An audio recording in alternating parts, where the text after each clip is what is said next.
오늘은 제9계명을 공부할 차례입니다. 하나님을 향한 우리의 본분 가운데에서도 법정과 관련된 계명, 제3계명이죠. 맹세하는 것. 계명이 하나 있었는데 이 9계명도 우선은 언약의 나라의 법정에서 증언하는 문제를 다루고 있습니다. 143문입니다. 76문입니다. 제9계명이 무엇입니까?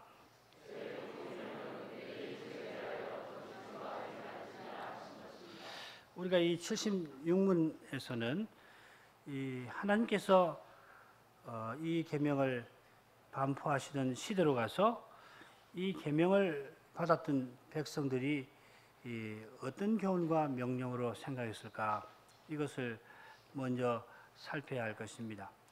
그러기 위해서 먼저는 이스라엘의 법정에 관해서 살피고, 그 다음에 여기서 말하는 내 이웃이 누군가 살피면서 제9계명의 법적 정신이 어떤 것인지를 생각하겠습니다.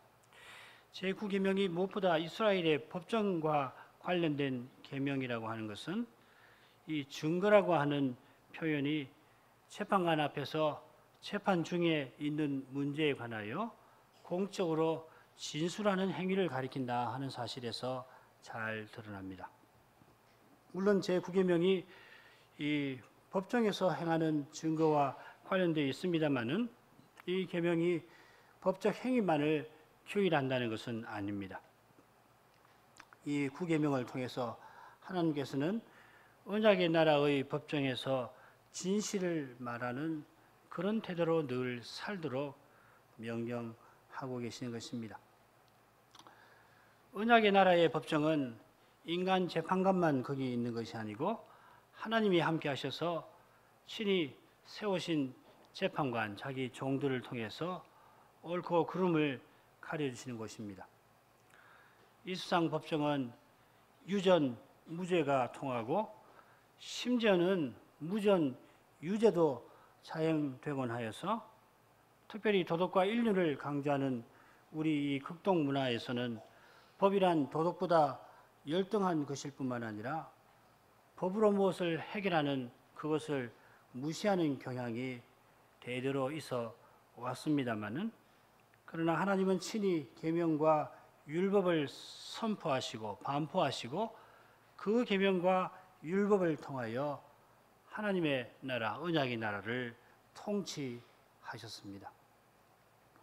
그런 까닭에 우리가 레위기 법전이나 지난 시간 잠시 살핀 언약서를 보면 당대 근동의 법전들과 사뭇 다른 점을 거기서 발견할 수가 있습니다. 우리 청소년들 세계사 시간에 함무라비 법전이라고 하는 거 들어보셨을 겁니다. 함무라비 법전이나 히타이트 제국의 이 법문들이 인터넷 같은 데서 보면 이제는 그 법 전문들을 다 찾아볼 수가 있을 거예요. 한국말로 번역된 것이 있는지 모르겠는데 영어로도 뭐 어렵지는 않습니다. 그 법전의 내용을 한번 확인해 보시고 그 내용하고 여러분이 배우신 레위기나 혹은 이 출애굽기 21장부터 23장에 나오는 언약서하고 딱 대조해 보십시오. 얼른 읽으면은 참 비슷한 내용이 많을 거예요. 굉장히 비슷하구나 하는 걸 느끼실 텐데 한 절 한 절 읽으면은 굉장히 비슷합니다.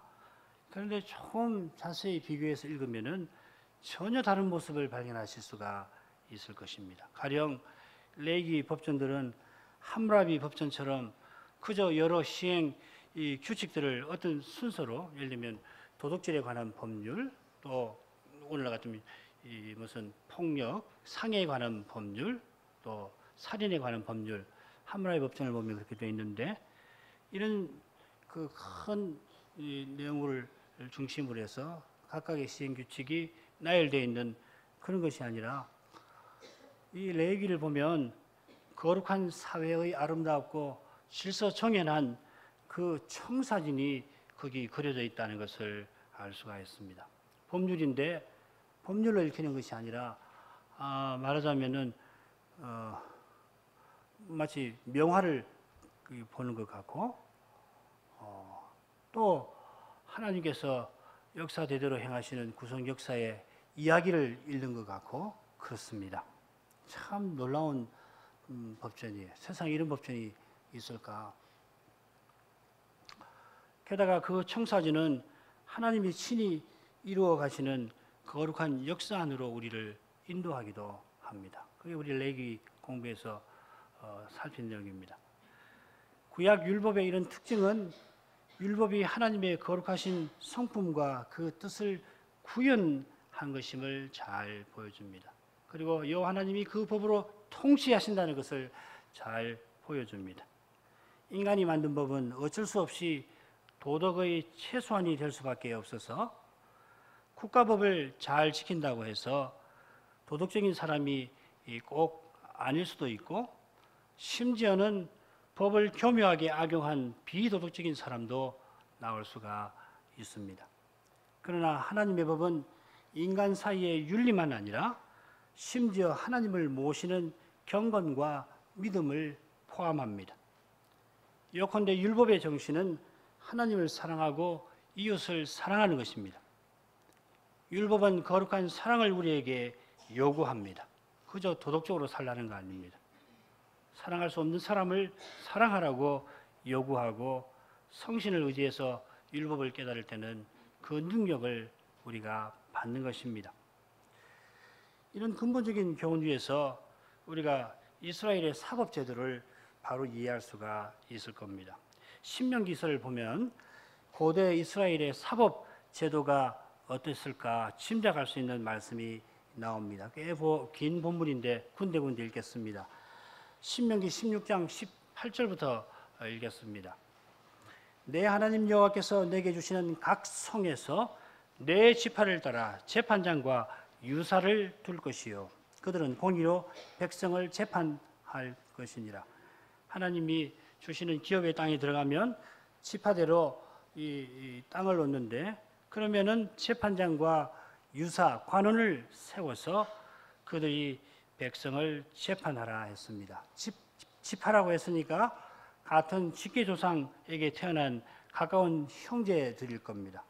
그러나 모두가 타락한 본성을 지니고 있는 까닭에 재판관을 두어서 공의를 세우도록 하셨습니다. 그게 19절, 20절에 이어집니다. 각 성에 재판관이 있습니다마는 모세는 상급 법원을 또 세웁니다. 17장으로 가야 됩니다. 8절, 9절. 내 성중에서 송사로 다투는 일이 있으되 서로 피를 흘렸거나 다투었거나 구타했거나 하여 내가 판결하기 어려운 일이 생기거든 너는 일어나 내 하나님 여호와의 택하실 곳으로 올라가서 레위 사람 제사장과 당시 재판장에게로 나아가서 물으라.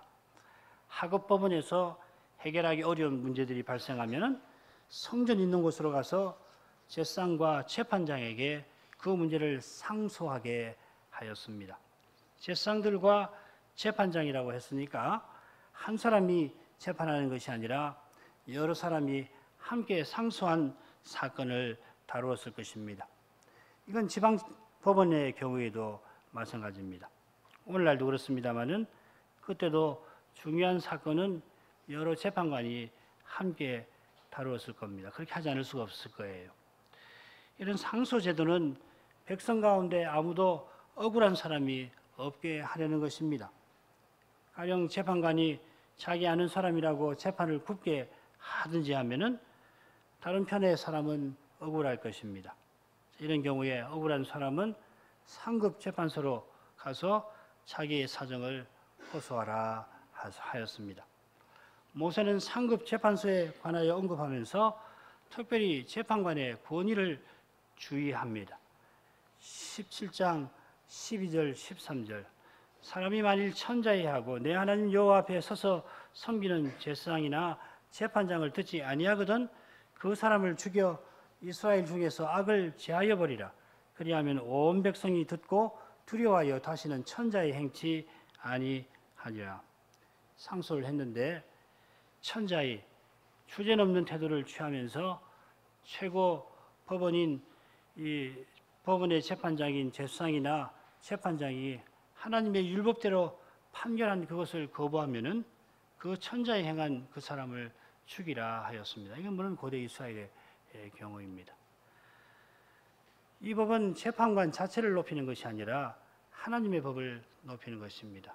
하나님의 법을 무시해서는 사회가 무너지니까 하나님의 법을 무시하는 일을 금한 겁니다. 하나님의 법을 적용하는 재판관도 그 법 아래에 있습니다. 이 사실은 그 다음에 나오는 말씀에 분명히 드러납니다. 신명기 17장 14절부터 20절까지에서 보면 모세가 장차 왕을 세울 일을 교훈하고 있습니다. 이제 앞으로 왕이 세워지면은 이 왕이 언약의 나라에서 최고 재판관이 될 것입니다. 여러분 솔로몬의 재판 잘 아시죠? 그가 왕위에 오를 때 어떤 일을 해야 하는지 모세가 이렇게 명령합니다. 18절부터 읽겠습니다. 그가 왕위에 오르거든 레위 사람 제사장 앞에 보관한 이 율법서를 등사하여 평생에 자기 옆에 두고 읽어서 그 하나님 여호와 경외하기를 배우며 이 율법의 모든 말과 이 규례를 지켜 행할 것이라. 그리하면 그의 마음이 그 형제 위에 교만하지 아니하고 이 명령에서 떠나 좌로나 우로나 치우치지 아니하리니 이스라엘 중에서 그와 그의 자손의 왕위에 있는 날이 장구하리라. 왕은 최고 재판관이 되겠습니다마는 누구보다도 여호와를 경외하여 율법과 규례를 좇아야 합니다. 그래서 그 마음이 형제 위에 교만해서는 안 됩니다. 최고 권위의 자리에 앉은 사람이라도 하나님의 법 아래에 있을 뿐만 아니라 그래서 군림할 것이 아니라 겸손히 섬기는 자가 되어야 합니다.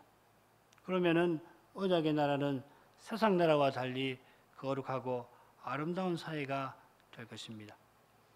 제가 16장부터 후반부터 17장 후반부까지 읽었는데 빠진 부분이 있지요. 그 빠진 부분 보시면은 이 거룩하고 아름다운 사회는 하나님을 예배하는 일을 통해서 세워진다는 것을 잘 알 수 있습니다. 각 성의 재판관을 세우도록 하고 상소를 위한 상급 재판을 하도록 성전의 제사장과 재판관을 세우라고 하셨는데 그 중간에 이런 말씀이 나옵니다. 16장 21절부터인데 17장 1절까지만 먼저 읽어보겠습니다. 21, 22절 그리고 17장 1절입니다. 내 하나님 여호와를 위하여 쌓은 단 곁에 아무 나무로든지 아세라상을 세우지 말며 자기를 위하여 주상을 세우지 말라. 내 하나님 여호와께서 미워하시느니라. 무릇 흠이나 악질이 있는 우양은 내 하나님 여호와께 드리지 말지니 이는 내 하나님 여호와께 가정한 것이 됨이니라. 지금 재판제도에 대해서 쭉 이 사법제도에 대해서 이야기하시는데 그 중간에 이 예배 드리는 문제를 언급하고 있습니다. 이것은 주목할 만한 일이죠. 방금 읽은 말씀은 우상 숭배를 금하고 있고 우상 숭배가 가정한 죄인데 역시 가정한 죄, 히브리 말로는 토에바입니다. 토에바. 그 죄가 17장 1절에 언급되어 있습니다. 이 가정한 죄가 언약의 나라에서 가장 심각한 죄에 속합니다. 모세가 심각한 죄를 언급한 직접적인 이유는 바로 아래 나옵니다마는 이런 식으로 기록한 목적은 무엇이냐면 율법을 주신 목적이 하나님을 참되게 예배하는 데에 있음을 보여주는 것입니다. 율법이라고 하는 것은 그저 도덕률이 아니라 궁극적으로 하나님을 섬기는 일을 교훈하는 것입니다. 우리가 율법을 이렇게 받아야 합니다. 그래서 율법을 지켰느냐 안 지켰느냐 혹은 율법을 어떻게 지킬 것인가 할 때 우리 생각에 가장 즉각적으로 나와야 하는 것이 뭐냐면 하나님 앞에서 하나님을 예배해서 하나님의 영광을 배우는 사람만이 율법의 정신을 알고 율법을 지켜서 하나님 나라를 나타낼 수 있다는 이 점을 꼭 기억하시기를 바랍니다. 자, 이런 중대한 죄와 관련해서 누가 고발을 할 경우에 모세는 그 고소를 어떻게 다뤄야 하는지를 이어서 교훈하고 있습니다. 2절부터 7절까지 좀 긴데 읽겠습니다. 내 하나님 여호와께서 내게 주시는 어느 성 중에서든지 너의 가운데 혹시 어떤 남자나 여자가 내 하나님 여호와의 목전에 악을 행하여 그 언약을 어기고 가서 다른 신들을 섬겨 그것들에게 절하며 내가 명하지 아니한 이를 성신에게 절한다 하자. 혹이 그 일을 내게 고함으로 네가 듣거든 자세히 사실하여 볼지니 만일 그 일과 말이 확실하여 이스라엘 중에 이런 가증한 일을 행함이 있으면 너는 그 악을 행한 남자와 여자를 내 성문으로 끌어내고 돌로 그 남자와 여자를 쳐 죽이되 죽일 자를 두 사람이나 세 사람의 증거로 할 것이요 죽일 것이요 한 사람의 증거로는 죽이지 말 것이며 이런 자를 죽이면은 증인이 먼저 그에게 손을 댄 후에 무사람이 손을 댈지니라. 너는 이와 같이 하여 너의 중에 악을 제할지니라. 이렇게 중대한 죄목을 다룰 때에 먼저 재판장은 자세히 사실에서 그 일과 말이 어떠한지를 확인해야 한다 하였습니다. 그리고 사실 확인을 할 때 두세 증인의 증거가 있어야 한다 하였습니다. 한 사람 말을 듣고서 성급하게 재판하지 말고 적어도 두 사람, 가능하면 세 사람의 증언을 듣고서 더 많으면 더 데리고 더 말을 듣고서라도 사실 여부를 확인해야 합니다. 그러니까 여기 몇 절이냐면은 4절에 만일 그 일과 말이 확실하여라는 말은 이 재판장이 증인 없이도 가서 사실을 확인해 보니까 과연 우상 숭배한 일이 드러났다는 말이 아니고 이 자기가 들은 소문을 들었든지 그리고 할 때에 그 소문을 듣고서 증인들을 데려다가 조사를 해가지고서 사실이 그러한가를 확인하는 것을 가리키는 겁니다. 4절, 5절, 6절, 5절을 중간에 놓고 4절하고 6절 내용은 사실상 같은 것입니다. 그렇게 이해하시는 것이 좋습니다. 우리말 번역이 조금 불명료한데, 그러니까 이 사실이 뭔지가 확인이 안 될 때에는 증인이 필요한 것이죠. 그걸 단 사람 말만 듣지 말고 두 사람 혹은 세 사람의 말을 듣고서 그것을 잘 따져가지고서 과연 이 두려운 죄를 지었는지를 확인하라 하는 말씀입니다. 이스라엘 나라는 이런 중대한 사건은 물론이고 모든 사건에 두세 증인을 요구합니다. 신명기 19장 15절입니다. 사람이 아무 악이든지 무릇 범한 죄는 한 증인으로만 정할 것이 아니요 두 증인의 입으로나 세 증인의 입으로 그 사건을 확정할 것이며 사형에 해당하는 그런 무거운 죄만 아니라 모든 범죄를 확정할 때 사실 확인을 위해서는 증인들이 필요해야 할 그럴 경우에 적어도 두 사람의 일치된 증언이 있어야 한다 하는 말씀입니다. 이게 참 놀라운 사실입니다. 큰 사건은 물론이고 작은 사실도 두세 증인이 있어야 한다는 것입니다. 이런 규례는 언약의 나라가 의로운 나라로 서나가게 하려는 겁니다. 그래서 만일 증인이 위증을 하게 되면 무서운 형벌을 받습니다. 신명기 19장 15절 읽었는데 16절 이하에 그 내용이 나옵니다. 19절까지 있는데 형제에게 저지르고 위증을 통해서 저지르려고 했던 바로 그 악을 위증한 사람이 받게 되어 있습니다. 형제를 미워해서 큰 상해를 입히려고 했으면 그 상해를 위증한 사람이 받게 하신 거예요.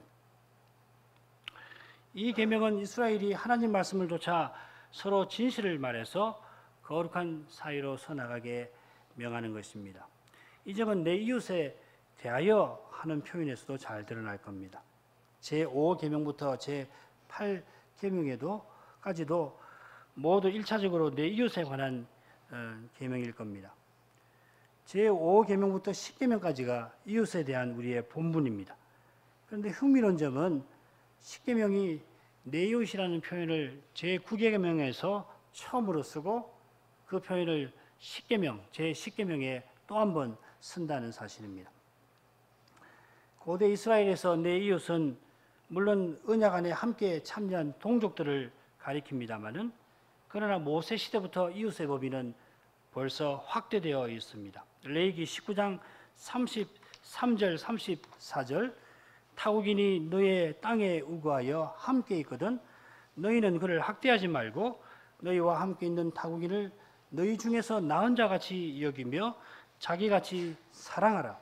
너희도 애굽 땅에서 객이 되었더니라. 나는 너희 하나님 여호와니라. 자기처럼 사랑하라. 이웃이다 하는 것입니다. 레위기 19장 18절에 이웃 사랑하기를 내 몸과 같이 하라 하셨는데 여기서도 똑같이 너희와 함께 있는 타국인을 자기같이 사랑하라 하셨습니다. 신약 시대에 와서는 주님이 내 이웃의 범위를 더욱 확대시켜 주셨습니다마는 율법에서 동일한 정신을 가르치고 있습니다. 그러므로 이 제9계명은 교회에서만 아니라 온 세상에서 하나님 말씀을 조차 진실을 말하여 하나님 나라를 드러내며 살아가라 하시는 것입니다. 자, 이런 교훈위에서 제9계명이 명하는 바를 생각하도록 하겠습니다. 77문입니다. 제9계명이 명하는 것은 무엇입니까?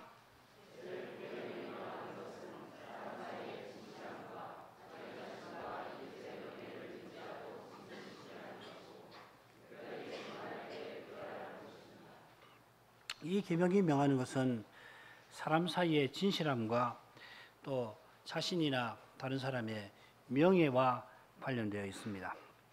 신자는 하나님 말씀을 조차 진실하게 생각하고 말하고 행해야 하고, 그래서 자기나 특별히 다른 사람의 명예를 꼭 지켜주도록 힘써야 합니다. 서로 그렇게 한다면 모두 주 안에서 아름다운 이름을 지니고 살 수가 있을 것입니다. 서로 헐뜯고 한다면 서로 부끄럽게 되는 것이겠죠. 그런데 정언이 요구되는 특별한 상황에서는 더욱 진실되게 말하고 행동해야 하고, 할 수 있는 대로 이 명예를 손상시키려고 일부러 다른 사람의 명예를 훼손하려고 하는 일은 해서는 안 된다 하고서 우리 요리문답은 교훈하고 있습니다. 지난 시간과 마찬가지로 77문에 첨부된 증거구절을 중심으로 제9계명이 명하는 바를 생각을 하겠습니다. 먼저 사람 사이의 진실함과 자기와 이웃의 명예를 유지하고 증진하는 일과 관련해서 신약의 말씀 참고구절, 증거구절 하나를 인용하겠습니다. 요한 3서 1장 12절이 인용이 되었습니다. 데메드리오는 무사람에게도 진리에게도 증거를 받았으며 우리도 증거하노니 너는 우리의 증거가 참된 줄을 아느니라.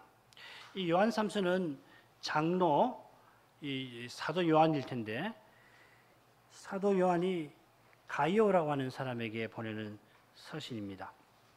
여기 인물이 세 인물이 등장하는데 가이오가 나오고 데메드리오가 나오고 그리고 디오드레베 이 세 인물이 나오는데 그 인물의 주의에서 들으시면 도움이 되실 겁니다. 요한 사도는 이 서신에서 특별히 나그네 대접과 관련해서 다룹니다. 5절부터 방금 읽은 12절까지 그 주제를 다루고 있는데 한번 그 줄거리를 보시죠.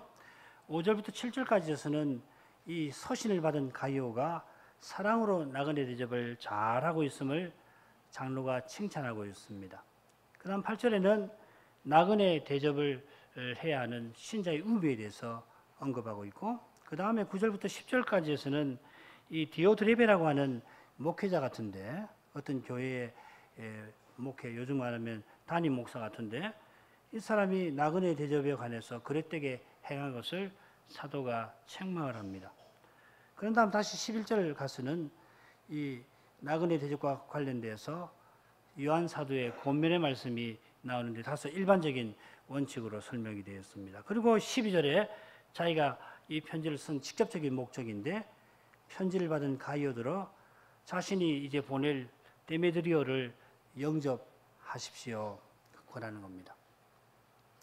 이 줄거리를 보면 이 요한 사도가 나그네 대접과 관련된 주제를 다루고 있다는 거 금방 알 수 있는데, 여기 나그네가 누구냐면 7절에 저희가 주의 이름을 위하여 나가서 하는 표현에서 알 수 있듯이 당시에 순회하면서 여러 교회에 순회하면서 말씀을 전하던 분입니다. 특별히 장로가 사도가 특별한 인물을 주어서 보낸 그런 설교자들이 되겠습니다. 예를 들면은 사도행전 11장 같은 데서는 바나바가 예루살렘 교회에 보냄을 받아가지고서 수리 안디옥에서 하나님 말씀을 전하고 그랬지요. 물론 사도도 이 순회하면서 말씀을 전합니다. 베드로 사도는 아내가 있었던 것 같은데 아내와 함께 순회했습니다. 그래서 이 나그네를 조금 더 넓히면 말씀 전하는 순회 설교자와 그를 직접 돕는 가족들이 될 수가 있을 겁니다. 8절에서 장로는 순회 설교자를 영접하는 일이 어떤 의미를 지니는지를 설명합니다. 이러므로 우리가 이 같은 자들을 영접하는 것이 마땅하니 이는 우리로 진리를 위하여 함께 수고하는 자가 되게 하려 함이니라.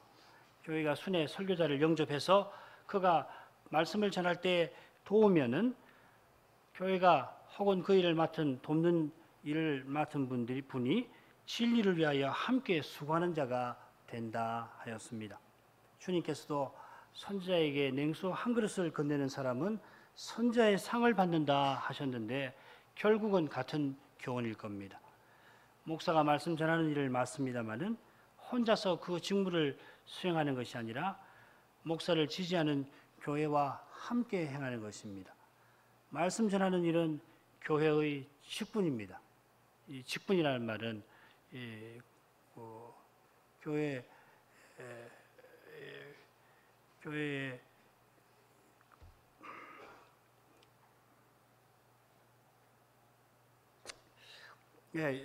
말씀 전하는 일은 교회의 직분, 사인으로 하는 것이 아니라 공인으로 하는 것이죠. 교회로서 하는 것이고 교회와 함께 하는 것입니다. 11절에서 요한 사도가 말하는 선한 일도 문맥을 보아서는 나그네 대접을 1차적으로 가리키는 것일 거예요. 여기 갑자기 선한 일을 하라, 악한 일을 하지 말고 선한 일을 하라. 선한 일을 하는 사람은 하나님께 속하고 악한 일을 하는 사람은 하나님 알지 못하는 자다. 갑자기 일반적인 이야기를 하는 것이 아니라 여기 선한 일은 나그네 대접을 1차적으로 가리킬 겁니다. 마찬가지로 악한 일은 뭐냐면 바로 위에 9절 10절에 나오는 디오드레베의 행위를 가리킵니다. 10절을 보면 디오드레베가 악한 말로 우리를 망령되이 편론하였다 했습니다. 요한 사도와 함께 일하는 동역자들을 이 디오드레베가 나쁜 말로 비난하였습니다.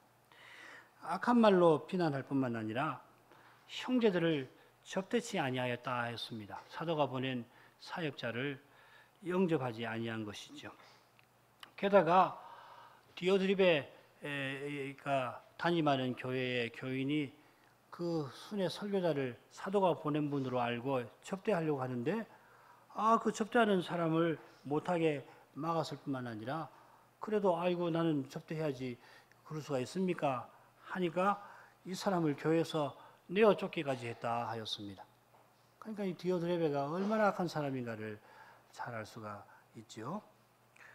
그가 악한 일을 하는 이유가 9절에 짧아가지만 참 잘 드러나 있습니다. 그가 으뜸되기를 좋아하는 사람이라 하는 것입니다. 그러니까 사도도 안중에 없는 거예요. 사도가 보냈으면은 당연히 사도가 보낸 설교자를 맞이해서 그가 전한 말씀을 교회와 함께 받아야 할 텐데 마음이 높아가지고서 사도가 보낸 이 사역자를 거부할 뿐만 아니라 이 사람을 영접하려고 하는 사람도 못하게 막고 영접하는 사람을 심지어 교회에서 내어 쫓기까지 했다 하는 것입니다. 사도는 이 디오드레베의 악한 일을 지적하고 이제 선한 일을 행하고 있는 가이오들로 자기가 이제 청구하는 사역자 데메드리오를 영접하라고 부탁을 합니다. 그 내용이 오늘 인용한 12절의 요지가 될 것입니다. 우리 참고 소위문답의 참고 구절입니다. 자, 그런데 사도는 데메드리오를 청구하면서 그가 어떤 인물인지를 소개하는데 그 방식이 흥미롭습니다. 이것 때문에 참고 구절로 들어와 있었겠죠. 무사람에게 증거받은 인물, 진리에게 증거받은 인물, 우리도 증거하는 인물, 너도 우리의 증거를 인정하는 그런 인물. 여기 요한 3서에서 진리라는 말이 많이 나오지요. 요한 3서는 성경에서 신약에서 가장 짧은 성경입니다. 단어가 한 200자 조금 더 되는데 요한 3서는 13절이고 2서는 13절이고 요한 3서는 15절입니다만 단어 수로는 요한 3서가 제일 짧은데 여기 그리스도라는 말이 나오질 않습니다. 대신에 진리라는 말이 여러 나오는데 여기 진리는 이 그리스도 복음의 진리를 가리킵니다. 이 진리는 우리 곧 사도가 교회에 전한 복음을 가리킵니다. 복음을 받은 사람마다 데메드리오를 복음 사역자로 증거하는데, 이분은 복음을 전하는 사역자입니다. 증거하는데, 누구든지 그렇게 하는데 가이오도 역시 그 중에 하나입니다.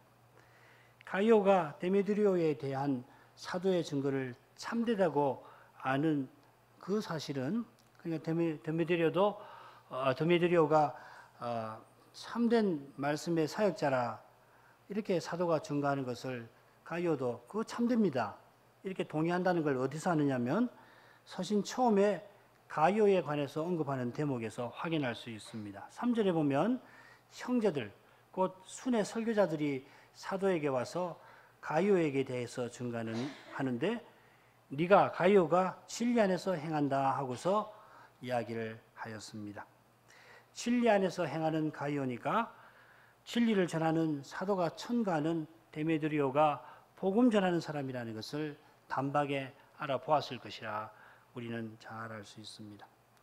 이 짧은 서신에서 초대 교회의 교우들이 어떻게 복음 진리 안에서 성도의 교제를 아름답게 나누는지를 잘 드러납니다.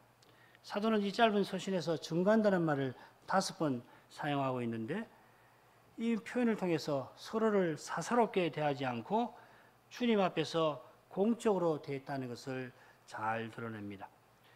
순회 설교자들은 가이오가 진리 안에서 행하는 자로서 복음 전하는 그 사실을 귀히 여기고 복음 전하는 그 일을 잘 도와준 데서 이 가이오의 사랑을 맛보았고, 그래서 순회 설교자들이 일을 마치고 돌아올 때에 교회 앞에서 이 가이오의 사랑을 공적으로 알렸습니다. 교회에 알린 거예요. 마찬가지로 사도도 데메드리오를 첨가하면서 이 사람 내가 잘 아는 목사라 하는 식으로 말하지 않고 그가 직분자로서 정당하게 봉사한 사실을 들어 말합니다. 사사로움이 전혀 없지만은 여러분 오늘 이 요한삼서 들으신 데서 느끼셨을 텐데 그리스도적인 사랑이 잔잔히 흐르고 있다는 걸 알 수 있을 거예요. 사도는 거듭 사랑하는 자요 깊은 신뢰, 상호 신뢰 위에서 공적인 일들이 이루어지고 있어서 동시에 거룩한 사랑이 배어나는 것을 알 수가 있습니다. 우리가 그리스도를 믿는 믿음으로 서로를 대할 때 그리스도의 사랑으로 말미암아 우리의 관계가 아름다웠고도 질서정연하게 됩니다. 믿음으로 행하지 않으면은 반드시 사사롭게 대해요. 내게 어떤가, 내게 유리한가, 나를 어떻게 대하는가, 이것이 가득해서 결국은 아름다움이 아니라 추함이 나타날 것이고 질서가 없게 되어서 심지어 파당이 생기고 그런 거 아니에요. 소위문답 77문은 특별히 증언할 때에 진실함과 사람의 명예를 유지하고 증진시키라 합니다. 말씀드린 대로 이 증언은 재판 자리에서 재판 중인 그 사실의 진실 여부를 공적으로 발언하는 것을 가리킵니다. 하나님 백성은 이런 자리에 섰을 때 특별히 진실을 말해야 합니다. 이 구절, 이 부분에 인용된 참고 구절입니다. 잠언 14장 5절, 신실한 증인은 거짓말을 아니하여도 거짓 증인은 거짓말을 뱉느니라.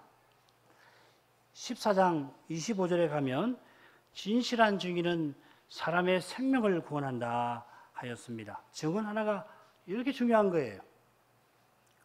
그런데 5절 보시면은 신실한 증인은 거짓말을 아니한다, 거짓 증인은 거짓말을 내뱉는다 하였습니다.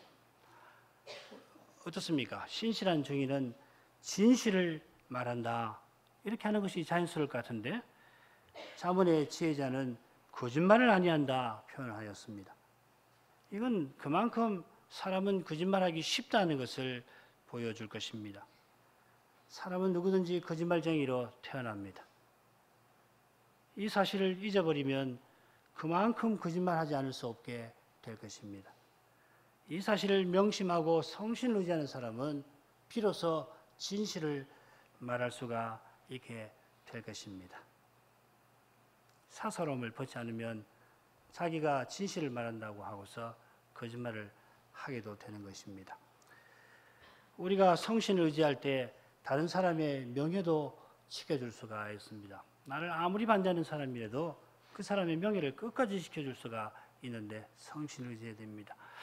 우리 청소년 여러분, 논리학 혹시 이 강의 들었는지 모르겠는데 거기 보면 인신공격적 논증이라고 하는 것이 나온다는 거 아시죠? 영어는 ad hominem argument라고 합니다. 물론 그릇된 논증 가운데 하나예요.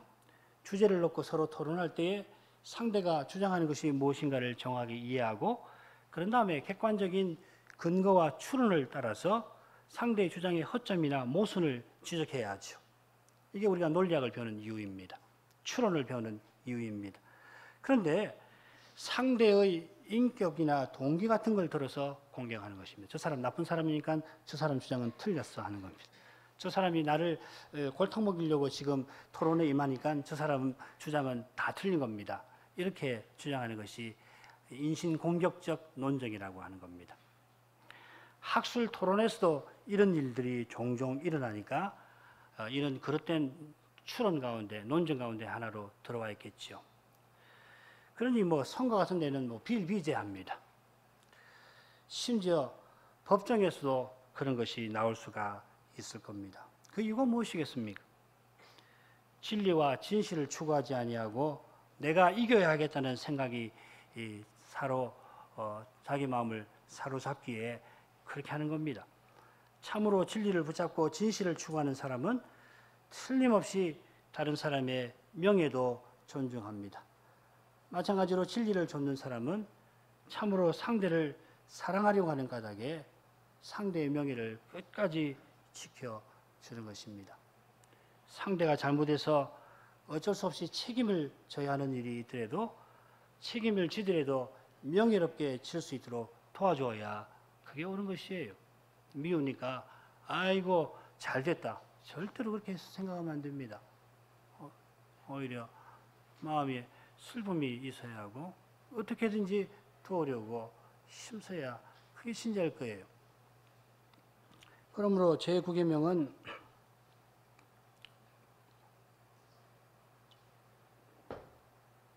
거룩한 사랑 안에서 진리, 진실을 말함으로 그리스도에게 점점 자라가도록 우리에게 명령합니다.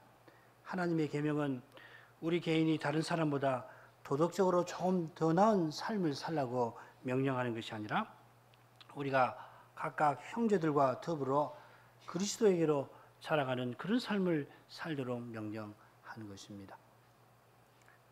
신자답게 산다는 것은 그저 다른 사람보다 훌륭하게 사는 것 아니라 그리스도를 드러내며 사는 것입니다. 그리스도처럼 사는 사람은 다른 사람과 비교할 필요를 점점 느끼지 않게 됩니다. 필요가 없어요. 왜 다른 사람하고 비교합니까? 그리스도를 이미 얻었는데 왜 다른 사람하고 나를 혹은 다른 것을 비교합니까? 그리스도께서 성신으로 자기 안에 사시는 것입니다. 참된 믿음은 따라서 자신을 그리스도와 늘 비교합니다. 그리스도와 비교한다는 것은 내게서 얼마나 그리스도의 인격과 사랑이 나타나는가를 가늠하는 것입니다. 내게서 참으로 그리스도의 인격이 나오는가, 아니면은 타락한 사람의 부패한 성품이 나오는가를 면밀히 살피고 점점 옛 본성에 속한 부패한 성품을 버리고 그리스도의 거룩한 사랑만이 내게서 나오기를 간절히 바라는 것입니다. 이 간절한 소원은 끊임없이 회개하는 삶으로 이어질 것입니다. 오늘 내가 이만큼 그리스도를 드러냈다면은 한편으로 하나님께 감사하는 심정이 일어납니다만은 다른 한편으로는 거기서 만족할 수가 없고 더 그리스도를 드러내려고 하는 것입니다. 마침내 그리스도와 같아졌으면 부활의 육신의 부활이 속히 왔으면 예수께서 속히 오셔서 나에게서 그리스도만 드러나게 해주셨으면 이것이 참된 회개의 삶입니다. 이런 회개의 삶을 사는 신자는 반드시 그리스도의 몸과 지체로 살아갑니다. 형제를 사랑하고 함께 그리스도를 드러내려고 합니다. 그러므로 제9계명의 정신을 이루려면 참된 믿음으로 그리스도의 말씀을 쫓아서 말해야 할 것입니다. 참된 믿음에서 나오는 사랑으로 진리이신 그리스도를 드러내야 합니다. 우리의 모든 생각이 하나님의 말씀에 지배되듯이 우리의 모든 말도 역시 그렇게 되도록 해야 할 겁니다.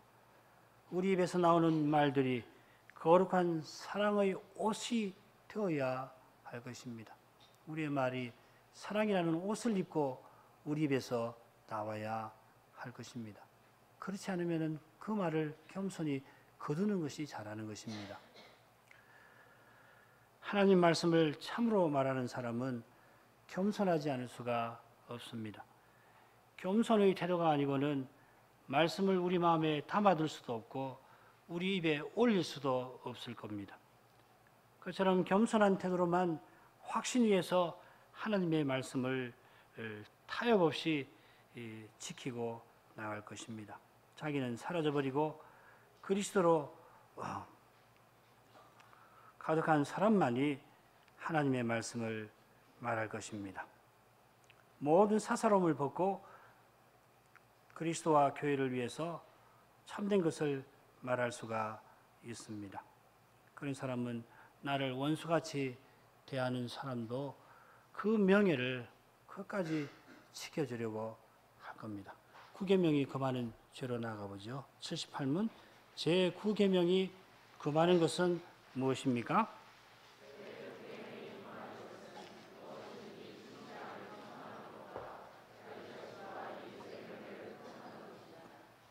구계명이 금하는 것은 명하는 것과 정반대입니다.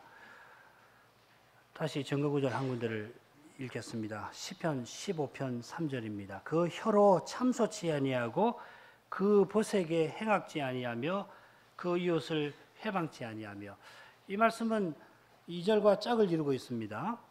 정직하게 행하며 공의를 일삼으며 그 마음에 진실을 말하며, 이 2절과 3절을 한데 놓고 보면 하나님 백성이 하나님 나라에서 서로를 어떻게 대해야 하는가를 교훈하고 있는데, 특별히 이 말하는 태도라고 하는 측면에서 교훈하고 있습니다.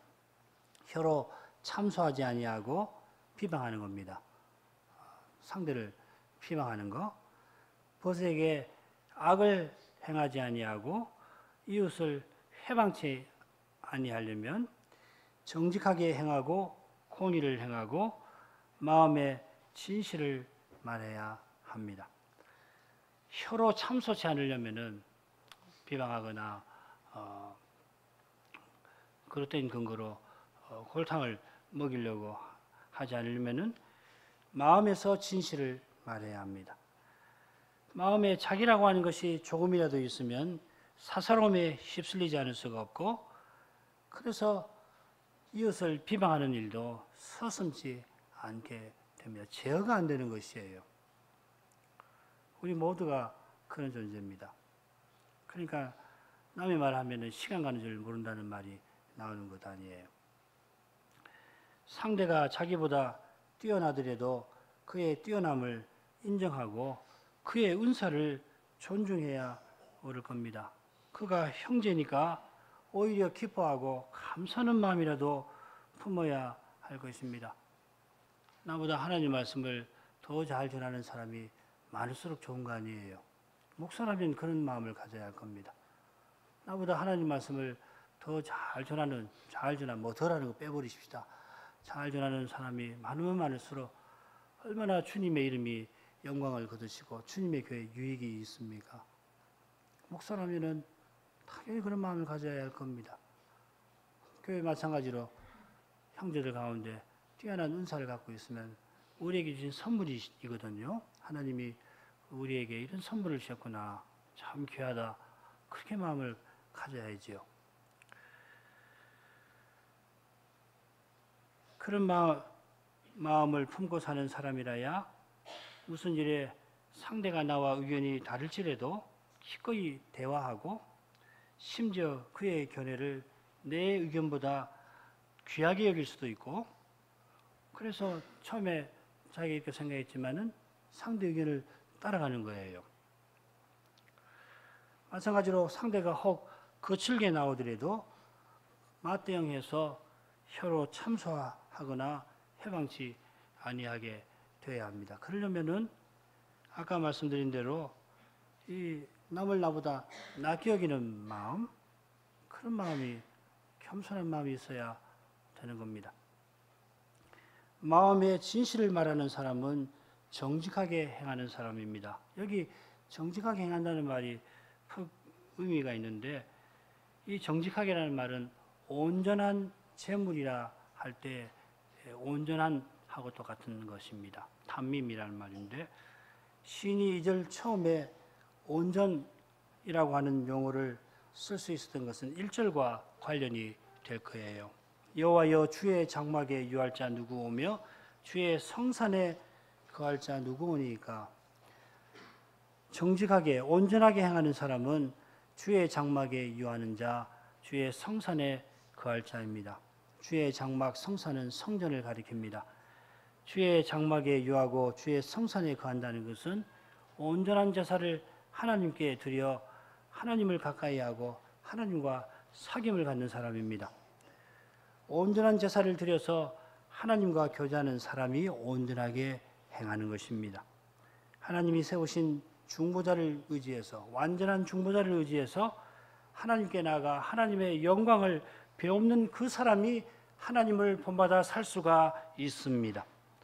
우리 주님께서 하늘 아버지의 온전하심을 본받아 너희도 온전하라 명하신 것은 우리 스스로의 힘으로 하늘 아버지의 온전하심을 모방하라는 말씀이 아니라, 우리 스스로는 자기밖에 사랑할 수밖에 없는, 자기만 사랑하는 그런 존재라는 것을 깨닫고, 이런 헐수할 수 없는 죄인을 구원하시는 하나님께로 나아가서 하나님의 거룩하신 사랑을 깨달아 그 사랑의 강건함을 받으라 하는 말씀입니다. 하나님이 그리스도 안에서 원수 노릇하던 이런 우리를 사랑해 주신 사랑을 깨달을 때에 우리는 즉각적으로 우리 자신 안에 있는 지독한 자기 사랑을 고백하지 않을 수 없습니다. 그 자기 사랑에 휩싸여서 우리 혀로 이웃을 참소했고, 우리의 벗에게 악을 행하였고, 이웃에게 회방한 것을 인정하지 않을 수 없게 됩니다. 우리가 가장 사랑하는 자녀에게도 사랑이라는 이름으로 행하였으나 참된 사랑이 아니라 자기 사랑으로 행했고 내 욕망을 충족시켰구나 하는 것을 우리가 고백하지 않을 수가 없습니다. 하나님의 사랑의 영광이 우리의 어두운 마음에 비칠 때 우리 영혼에서 겸손한 회개가 나오고 하나님의 은혜를 간절히 구하는 기도가 일어납니다. 그 은혜가 아니고서는 조금도 온전한 길을 걷지 못합니다. 주님이 말씀하신 대로 하늘아버지의 온전하심을 본받아 원수를 위해서 기도하고자 하는 그런 심정이 없이는 하나님 말씀을 온전히 받을 수 없다는 것을 아는 까닭입니다. 그처럼 우리가 제9계명을 온전히 받으려면 그리스도의 말씀을 조차 말하려고 힘써야 하겠습니다. 우리 모두 사람이어서 부패한 본성이 있는 까닭에 사람의 말을 하지 않을 수가 없으니까 그리스도의 말씀을 듣고 그 말씀에 비추어 끊임없이 우리가 내놓은 말을 살피고, 사람의 말은 선한 일에 아무 효력이 없고 야고보 선생의 교훈대로 우리 혀는 불이요 불의의 세계이며 그 사라는 것이 지옥불에서 나는 것이 아는 것을 깨달아서 겸손히 주님의 말씀을 조차 말하는 법을 배워 나가야 합니다. 어린아이가 부모님 입 모양을 보고 말을 배우듯이 지금부터라도 우리가 하나님의 말씀을 조차 말하는 법을 배워야 합니다. 아내에게, 자녀에게, 남편에게, 자녀들에게, 그리고 우리 서로에게 그리스도의 말씀을 조차 한마디라도 말하려면은 그 길은 그분의 말씀이 우리 안에서 약동해야 하는 겁니다. 말씀하시는 그 주님이 우리 마음을 차지하셔야 하는 겁니다. 그 주님이 그런데 말씀과 성신으로 지금 우리 안에 살아계시지 않습니까? 성신을 의지해서 그리스도의 말씀을 청정하면 주님이 우리 안에서 주님의 인격과 사랑을 나타내시고 우리 입에서 하나님 말씀을 조차 말하는 아름다운 말이, 거룩한 말이, 덕을 세우는 말이 나오도록 하실 겁니다. 기도하십시다. 거룩하신 아버지, 이날 제9계명을 배우면서 저희가 하나님을 얼마나 가까이 하고 복음의 말씀을 얼마나 청종해야 하는지를 생각하게 하셨습니다. 하나님께서 여전히 계명을 우리에게 명령하시는 이유는 먼저 그리스도를 주신 까닭이고 그리스도를 통해서 하나님을 가까이 해서 하나님 앞에서 말씀을 들을 수 있도록 하신 까닭임을 이제도 다시 깨닫습니다.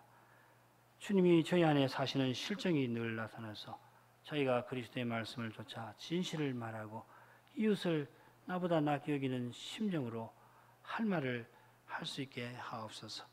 그리하여 이 교회가 거룩하면서 사랑으로 따뜻하게 하시며 저희 가정들도 그처럼 그리스도의 거룩한 사랑과 인격이 나타나게 하여 주옵소서. 예수님 이름으로 기도하옵나이다. 아멘.